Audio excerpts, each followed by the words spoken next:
I Am the Lorax by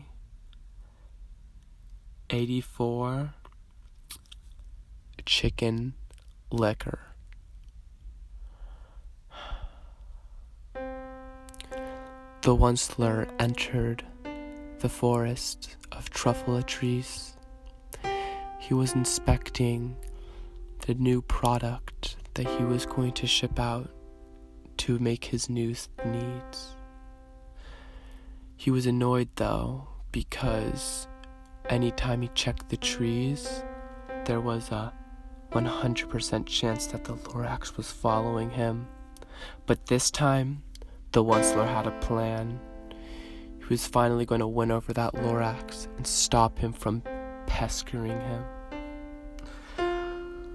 The Onceler began to pick and pluck the truffle of fur from the trees, seeing which one had the most and would be the best to cut down. While he was inspecting the trunk of a tree, he heard a voice behind him. "Hey, you stupid bitch," the Lorax said.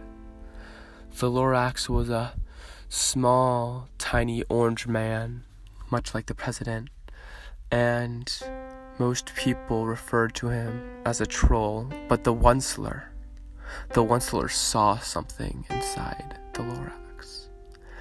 Something that sparked the inner flame that lay beneath him and made him horny as fuck. The Onceler turned around with a smirk on his face and retorted, "So, it's the Lorax again. You gonna cry, you little snowflake libtard?" The Lorax was so angry, his face turning from an orange to a red. "The fuck you call me? I'm not a snowflake. In fact, there's going to be snow here if you keep cutting down these trees, because climate change is real." The Onceler began laughing vivaciously. "You think I'm scared of climate change? The climate changes all the time, libtard. Why am I even going to listen to you? I'm making money." This got the Lorax even more angry. The Lorax took 3 steps closer to the Onceler, and they were nose to nose. The Onceler, with his lean, sexy body type, staring down at the Onceler's short, stout body. They stared like that for a couple minutes, the tension between them rising, the sexualness around them so thick that you could cut it with a knife. And then the Onceler initiated his plan. He went towards the Lorax and kissed him. The Lorax was shocked. The Lorax was kissing his mortal enemy, the person that is killing the trees which the Lorax speaks for.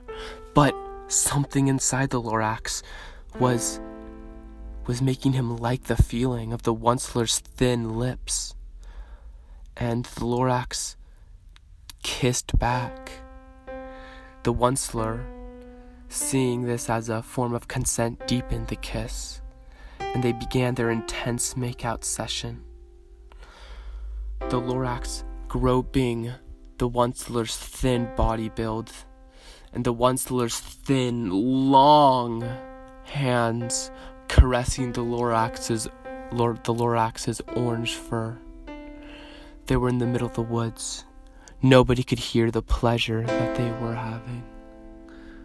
Only the animals that knew the Lorax watched in horror as they saw the Onceler tongue fucking the mouth of the Lorax. The Lorax let it happen though, because even though he knew how important the trees were, at the moment, the most important thing was the Onceler's lips against his. He let the Onceler aggressively explore the inner cavern of the Lorax's mouth hole, and the Lorax moaned a deep moan. Then the Onceler decided to take it one step further and moved from tongue fucking the Lorax's mouth hole to giving a hickey to the Lorax on his neck. The Onceler explored the regions around the neck, giving hickeys to him left and right until the Onceler found the Lorax's soft spot on his neck, right under his chin. And that's when the Lorax began to moan irreparably. Oh, fuck yeah. But the trees. Shh. The Onceler interrupted the Lorax. The trees don't matter now. What matters now is me pleasuring you. The Lorax heeded the words from the Onceler and gave in to the pleasure.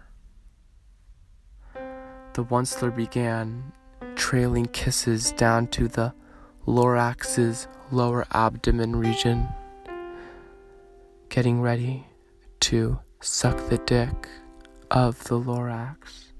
The Lorax had a micro penis and was really insecure about it, but the Onceler loved the taste of flesh lollipops, and so he took the Onceler's cock and started sucking it vigorously, so vigorously that the Lorax was starting to have an uncontrollable orgasm. But right at the moment before climax, the Onceler pulled out, leaving the Lorax unsatisfied and whining for the pleasure. But the Onceler stated, "You don't think I'm just gonna give you head for free? What's in it for me?" The Lorax was so obsessed with the pain that he would do anything, and he already knew what the Onceler was implying. The ravenous Lorax went to the pants of the Onceler and pulled them down. He was then met by the underwear of the Onceler. The Onceler was wearing Batman tighty-whities, and his huge bulge was so obvious in the confines of his underwear. The Lorax began to palm the bulge, making sure that it was extra hard, and he slowly began to remove the tighty-whities. The Onceler's cock bobbed, and the Lorax was met by an 8-inch skinny penis. The Lorax began sucking immediately. The Lorax himself, already having experience being gay himself, began to suck the cock as generously as possible, making sure to lick the sides and ogle the balls. He was suckling vigorously, but he had a skill that the Onceler didn't have, and the Onceler definitely felt the experience of sucking that the Lorax was presenting to him. But before the Onceler could climax, the Lorax pulled out of the penis. Laughing, the Lorax said, "You didn't finish, so I'm not going to finish either." But the Onceler, with his skinny teen body, wanted to come inside the Lorax. He grabbed the Lorax furiously and bent him over. The Lorax was screaming and crying. He didn't want to get raped by the Onceler who was cutting down the trees, but the Onceler didn't care.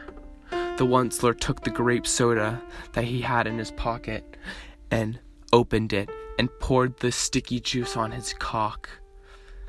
With the absence of lube, the grape soda was the only thing that was going to handle and make it easier for the Onceler to enter his cock into the Lorax's vagina. Yes, vagina. The Lorax didn't have a sex. He was both male and female. Hashtag intersex pride.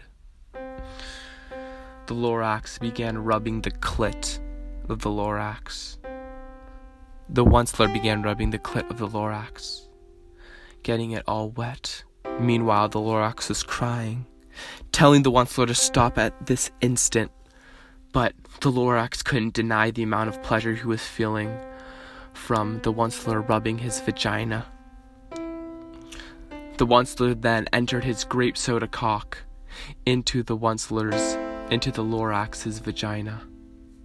The Lorax screamed in pain, but that pain soon turned to pleasure as the Onceler slowly inserted his cock into the vagina hole.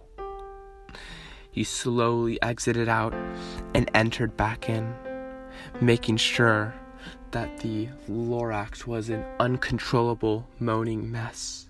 Then, the Onceler began picking up pace, pounding into the Lorax's pussy one step at a time. The Lorax was crying, looking at the trees that was witnessing this rape going on. The animals around too scared to confront the Onceler, as the Onceler kept on pounding into the Lorax's orange pussy.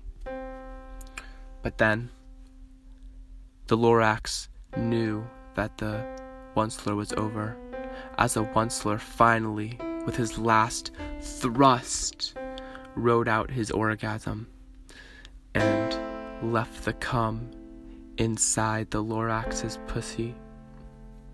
The Onceler quickly harvested some truffula to do some experimentation with a new thneed design, as he left the Lorax in the woods, a crying but moaning mess, as the cum inside the Lorax's pussy was leaking out. The Lorax was devastated. He knew what would happen, that the Onceler didn't use any protection, and the Lorax didn't take any of his birth control, as the trees told him that it was bad for them. The Lorax held his stomach, knowing that he couldn't get an abortion because he was pro-life, knowing that in 9 months' time, he would have to give birth to the Onceler's baby. The end.